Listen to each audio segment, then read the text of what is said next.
ফার্মাসিতে ওষুধ বিক্রি ও ভুয়া চিকিৎসকের চেম্বার। দিনের বেলা শিক্ষকতা করা ব্যক্তি রাতে হয়ে যান ফার্মাসিস্ট। বিভাগীয় অভিযানের 2 নম্বরের পর্দাফাঁস। ড্রাগস ইন্সপেক্টরের তদন্তে সিল 2টি ফার্মাসি। বাজেয়াপ্ত বেআইনিভাবে মজুত করা বেশ কিছু ওষুধ।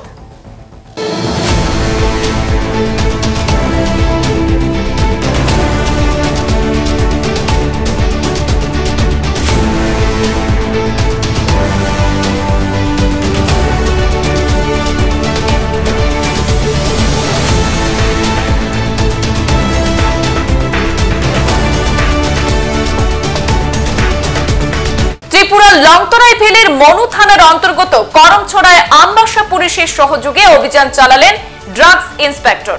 করমছড়ার উপর বাজার এবং নিচের বাজারে পৃথক 2টি বৈধ ফার্মাসিতে অভিযান চালালে দেখা যায় উভয় ফার্মাসিতে অবাধে ওষুধ বিক্রি হলেও নেই কোনো ধরনের বৈধ নথিপত্র। লাইসেন্সবিহীন এই 2টি ফার্মাসির মাধ্যমে দীর্ঘদিন ধরে সহদেব দাস এবং অজিত আচার্য নামের 2 জন সম্পূর্ণ বেআইনি অবৈধ ওষুধের বাণিজ্য চালিয়ে আসছেন। বিভাগীয় ইন্সপেক্টর উভয় অবৈধ ফার্মাসি তথা ভুয়া চিকিৎসকের চেম্বার থেকে বেআইনিভাবে মজুত করা প্রচুর ওষুধ বাজেয়াপ্ত করেছেন। জানা গেছে অনেক আগে থেকেই নাকি কর্তৃপক্ষ এই 2টি ফার্মাসিকে টার্গেট করলেও দিনের বেলা উভয় ফার্মাসি বন্ধ থাকে এবং সন্ধ্যার দিকে খোলা হয়। এতে বিভাগীয় ব্যবস্থা গ্রহণে বিলম্ব হয়েছে বলে জানান ড্রাগস ইন্সপেক্টর। সামনে এভাবে অবৈধভাবে কেন ব্যবসা করতেছেন? আগে তো এই মাসলি আমরা মামার দিব না, জয়পুর মেডিকেল হল মাসলি এইটা আমরা মামার দিব, এইটাতে আমি প্র্যাকটিস করতাম প্রায় 15-20 বছর। তারপরে দিয়া লোক কিছু আছে, পরিচিত লোক, আপনি চলেন না কষ্ট হয়ে যেটা ট্যাবলেট দিলেন করবে না। এটা এইভাবে কি আপনি ব্যবসা করতে পারেননি লাইসেন্স ছাড়া? না। কেন অবৈধভাবে কেন করতেছেন? এটা আমি আপনি প্র্যাকটিস করতেছেন সবই ঠিক আছে, আপনি যদি লাইসেন্স নিয়ে আপনি যদি বৈধভাবে ব্যবসা করতেন তাতে আমার কোনো আপত্তি ছিল না। আপনার উইদাউট লাইসেন্স কোনো ডকুমেন্টেশন নাই, কার থেকে মাল কিনেন কোনো ডকুমেন্ট আছে? কোনো পারচেজ রেকর্ড আছে? আপনার আধার কার্ড বা ভোটার আই কার্ড আছে সাথে? আধার কার্ড আর ভোটার আই কার্ড বাড়িতে ফোন করে কোন যাতে থানাতে নিয়ে আসি। আপনার আইডেন্টিফিকেশন আগে করাইতে হবে। আমি সবটা মাল সিজার করাম, পরে ম্যাডামের জানাম। ম্যাডাম এবার যদি প্রসিকিউশন করতে কোর্টে প্রডিউস করতে কোর্টে প্রডিউস করবো। এখন আমি সিজার লিস্ট করব, সিজার লিস্ট করে সব মাল সিজ করবো। আজকে থানাতে যাইতে হবে।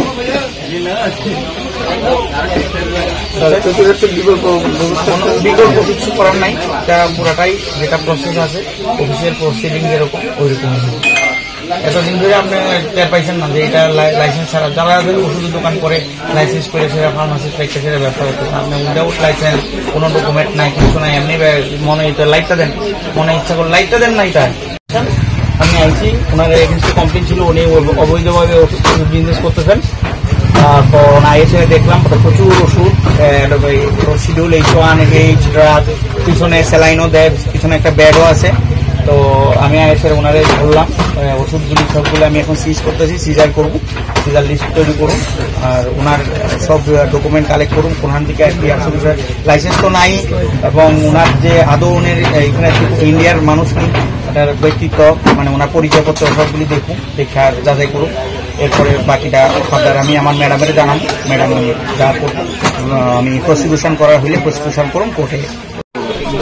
ধলাই ডিস্ট্রিক্ট ধলাই সিএম অফিসে আছি আমি। অনেকদিন ইনফরমেশন ছিল, সিক্রেট ইনফরমেশন। ওনার নাম অজিত আচার্য, উনি সন্ধ্যার পরে এখানে অবৈধভাবে উইদাউট লাইসেন্স ব্যবসা করেন। তো আমি নর্মাল ইন্সপেকশনে যখন আসি 82 মাইলসে, তখন অনেকদিনই আমি ওনারে ধরার চেষ্টা করছি, বাট আমি ওনারে ধরতে পারছি না, বিকজ ওনারে আমি সবসময় পাইতাম না। আর এইসব এরিয়াতে একটু স্পর্শকাতর এরিয়া, এটাতে সবসময় এভাবে আসাও যায় না।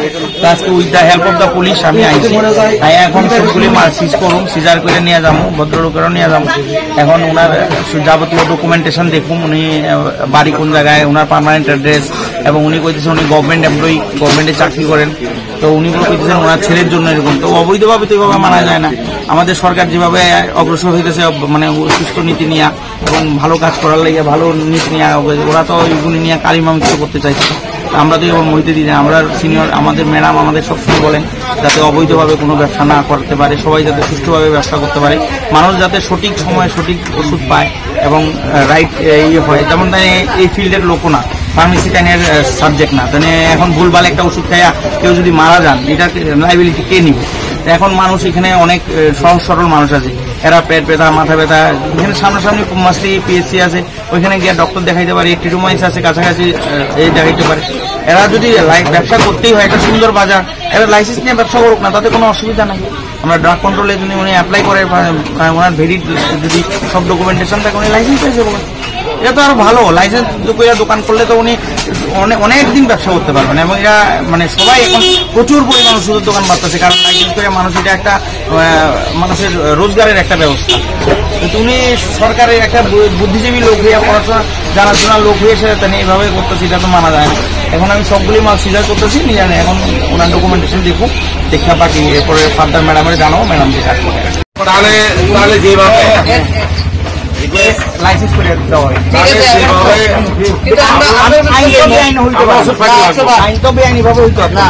তো যদি বেআইনি ভাবে না হয়, নিয়ম মেনে চলবো, যারা ওষুধের ব্যবসা করতেছে লাইসেন্স মাইনা করতেছে, তো যার কারণে ওনারে শুধরানোর লিগে একটা চান্স দেওয়া হয়েছে।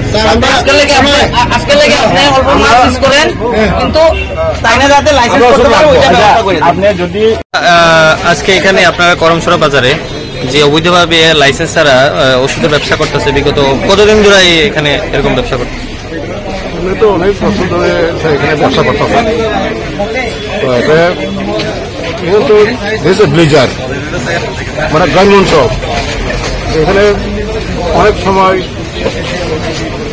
গরিব মানুষরা সীমার প্রাইমারি সেন্টার আর মূলতে দূর দূরান্ত করে, এখানে যদি ট্রিটমেন্ট করতে গেলে টাকা পয়সা করে ব্যাপার, আর তাছাড়া এখানে গরিব এলাকা ফট করে মানে গিয়ে আসার জন্য মানে টাকা পয়সা সংগ্রহ করে তো ট্রিটমেন্ট করতে পারতো না। তো প্রাইমারি হিসেবে তারা এখানে ওষুধপত্র নিয়ে আমরা এলাকার সাথে উপকৃত হয়।